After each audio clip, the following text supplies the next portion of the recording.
فرمایا ہے کہ ایک بزرگ سے میں نے سنا ہے کہ قیامت کے دن اللہ تعالیٰ فرمائے گا کہ اولیاء کے اعمال کا مطالعہ کرو، اور ان کے آزاد ہونے کا سبب یہ ہوگا کہ اس نے اختیار کے پیچھے غیر کے دخل کو روا رکھا۔ ان کے یعنی کہ آپ یہ بات غور سے سنیے کہ اولیاء کا اعمال مطالعہ کرو تو ان کے آزاد ہونے کا سبب کیا ہوگا کہ اس نے اختیار کے پیچھے غیر کے دخل کو روا رکھا، یعنی کہ اللہ تعالیٰ کو اپنی دماغ میں اور دماغ سے رکھا، اپنے دل و دماغ میں، اپنے جسم میں، اپنے ہر کائنات میں، اپنے اپنے ہر ریزے ریزے میں اللہ تعالیٰ کو رکھا، اور لیکن غیر کو بالکل بھی نہ رکھا، غیر کو تو اپنے دل و دماغ سے ہٹا رکھا۔ اور یہی وجہ ہوگی اگر آپ غیر کو، دنیا داری کو تصور نہ کرو گے، ہٹا دو گے، تصور کرو تو اس اللہ کی ذات سے کرو، یہی وجہ ہوگی ان کے آزاد ہونے کی، ان کے اعمال ناموں کو صدقے میں، یعنی کہ دنیا داری سے ہٹنے کے بعد میں، دنیا سے محبت نہ کرنے کے بعد میں، دنیا داری کو بھی ایک طرف کو طاق میں رکھ دیا، منقطع کر دیا، اور صرف اللہ کو یہ یاد کیا، تو ان کے مرتبے میں بلندی ہو جائے گی اور وہ آزاد کر دیے جائیں گے، اور اللہ تعالیٰ انہیں اعلیٰ مراتب عطا فرمائے گا، اور انہیں جو ہے بحث میں داخل عطا فرما دے گا۔ اولیاء وہ ہیں جنہیں کسی کام میں اس کے سوا چین نہیں آتا، یعنی کہ جب تک اللہ کی عبادت، ریاضت یا اس کا ذکر اذکار نہ کریں گے، جب تک انہیں کسی بھی کام میں چین نہیں آتا، سکون نہیں ملتا۔ فرمایا ہے کہ خواجہ سید ابو الخیر نے فرماتے تھے کہ جب تک اللہ تعالیٰ کسی بندے کو اپنا دوست بناتا چاہتا ہے تو اپنی محبت اس پر غالب کر دیتا ہے۔ جب کسی کو بھی اللہ تعالیٰ اپنا دوست، اپنا محبوب، اپنا برگزیدہ بندہ، اپنا نیک بندوں میں شمار کرتا ہے تو اپنی محبت کو اس پہ غالب کر دیتا ہے، اور وہ صرف اللہ سے ہی محبت کرتا ہے۔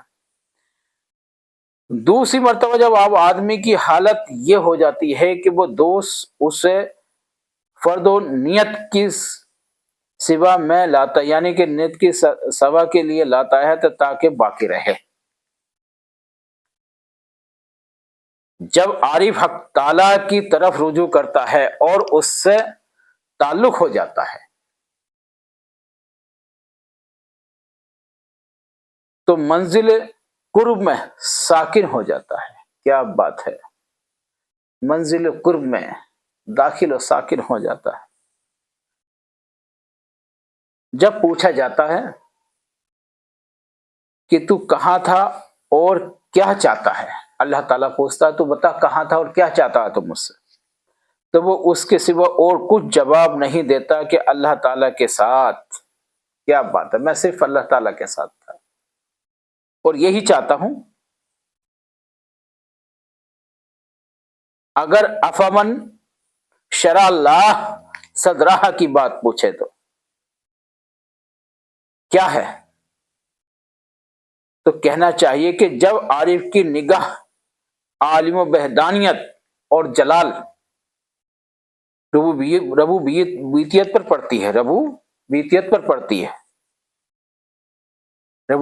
پڑتی ہے تو نابینا ہو جاتا ہے تاکہ غیر کی طرف نہ دیکھے۔ کیا بات ہے، اللہ تعالیٰ کی حقیقت و معرفت پر پڑتی ہے انسان کی نظر، اور اس سے جلال اور ربوبیت حاصل ہو جاتی ہے اور اللہ تعالیٰ میں شامل ہو جاتا ہے، تو وہ کسی غیر کی طرف اس کی نظر ہی نہیں پڑتی اور نظر اٹھتی بھی نہیں ہے اس کی، صرف اور صرف اسی طرف مائل ہوتا ہے۔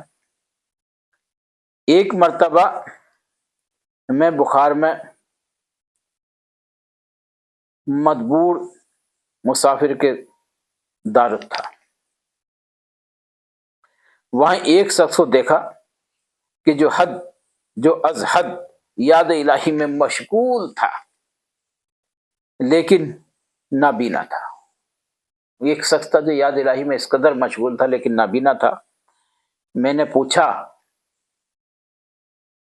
کب سے نابینا ہوئے ہو؟ فرمایا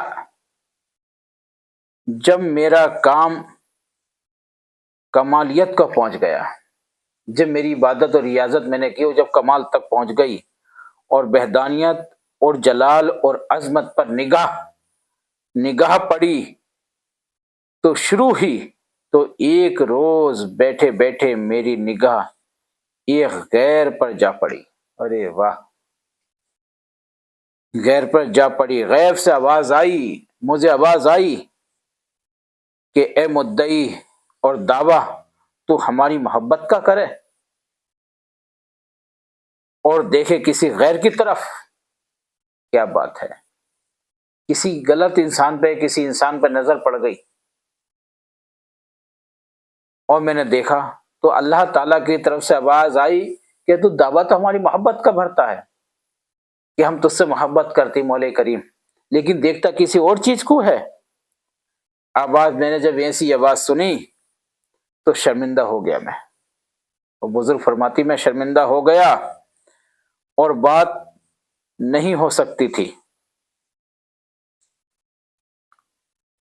شرمندہ ہو گیا کہ بات نہیں ہو سکتی تھی۔ بارگاہ الہی میں دعا کی۔ کیا کہتا میں اللہ کی بارگاہ میں؟ مجھے شرمندگی حاصل ہوئی اور میں کچھ بول بھی نہ سکا۔ پھر میں نے بارگاہ الہی میں ہاتھ اٹھا کے عرض کی اور دعا کی، جو آنکھ دوست کے سوا کسی غیر کو دیکھے وہ اندھی ہو جائے۔ اللہ کی بارگاہ میں نے دعا کر دی، میں ایسی آنکھوں کو رکھنا ہی نہیں چاہتا مولا کریم جو صرف تیرے سوا کسی اور کو دیکھے۔ اب یہ بات اچھی طرح نہ کہنے پایا تھا کہ دونوں آنکھوں سے اندھا ہو گیا میں۔ وہ بزرگ فرماتے کہ میں نے اللہ کی بارگاہ میں دعا ہی نہ کی تھی جب تک، اور میں جب تک دعا کر کے نپٹا بھی نہ تھا، دیکھا تو میری آنکھوں سے دکھنا بند ہو گیا اور میں اندھا ہو گیا۔ پھر فرمایا کہ جب اللہ تعالیٰ نے آدم علیہ السلام کو پیدا کیا اور فرمایا کہ نماز ادا کرے، یہ آدم علیہ السلام آپ نماز ادا کریں یعنی قیام کریں، دل محبت میں لگا اور جان نے منزل قرب میں آرام کیا، اور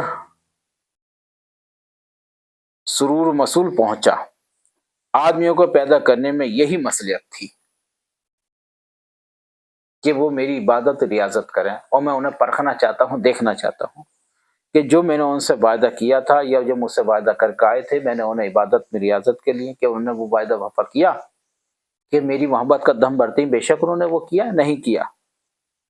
پھر فرمایا کہ ایک بزرگ صاحب طریقت، ایک بزرگ جو تھے وہ بہت صاحب طریقت تھے، جب سجدے میں سر رکھتا تو یہ دعا کرتا کہ قیامت کے دن مجھے نابینا اٹھا۔ کیا بات ہے! بہت بڑے بزرگان دین کی معاملات ہے۔ صاحب طریقت کا مطلب ہوتا ہے بہت بڑے بزرگان دین جو صرف طریقت میں پر ہو چکے ہوں، صرف طریقت۔ اور وہ جب بھی سجدہ کرتے تھے تو یہی دعا کرتے تھے، مولا کریم مجھے قیامت کے دن مجھے نابینا اٹھا۔ سبب پوچھا تو کہا، ان سے پوچھا کسی نے کہ ایسا کیوں کرتے ہو، تو کہا کہ جو شخص اللہ تعالیٰ کو دوست رکھتا ہے، جو شخص اللہ تعالیٰ کو دوست کو دیکھتا ہے، مناسب نہیں کہ قیامت کے دن غیر کو بھی دیکھے۔ میں جب بھی یہی چاہوں گا کہ میں دنیا میں تو دنیا میں اور آخرت میں ہی میں یہی چاہوں گا کہ میں جب اللہ تعالیٰ کو دوست رکھتا ہوں تو میں کسی دوسری شے کو، کسی دوسرے انسان کو نہ دیکھوں،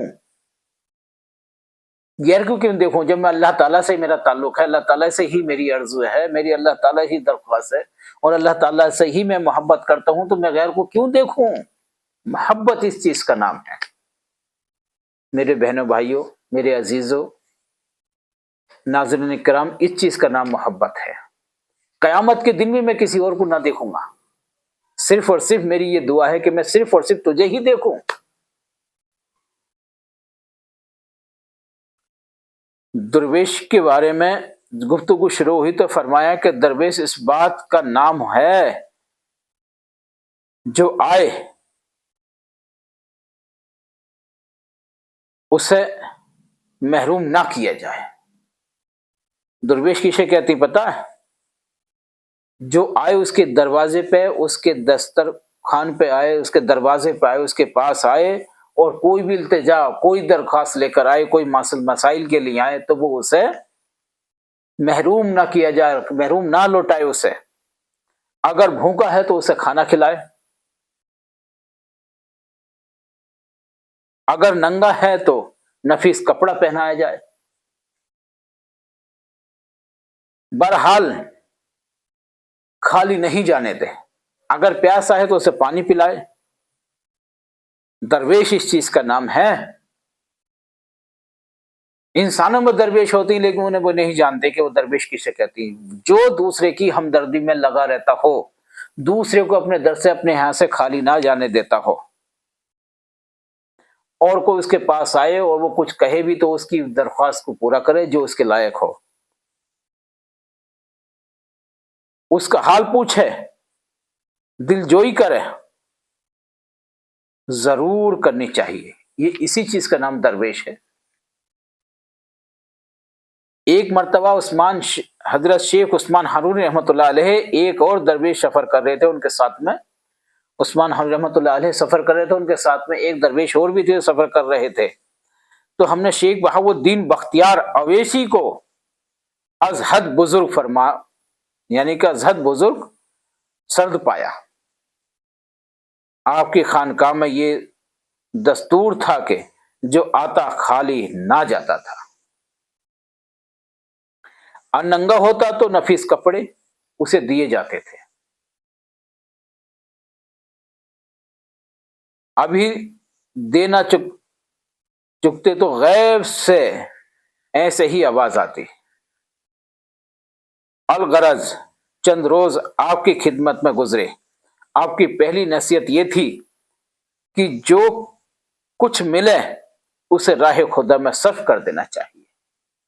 کسی نے کوئی چیز آپ کو تحفہ دیا ہے، ہدیہ دیا ہے، نذرانہ پیش کیا ہے، وہ اسے آپ نصیحت فرماتے تھے کہ اسے راہ خدا میں دے دینا چاہیے، کہ ایک پیسہ بھی اپنے پاس نہیں رکھنا چاہیے تاکہ اللہ تعالیٰ کی دوستی حاصل ہو جائے۔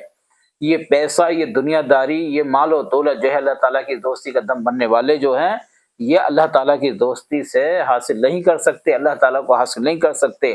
آپ نے فرمایا کہ وہی دوستی حاصل کر سکتا ہے جو اپنے پاس کچھ بھی نہ رکھے۔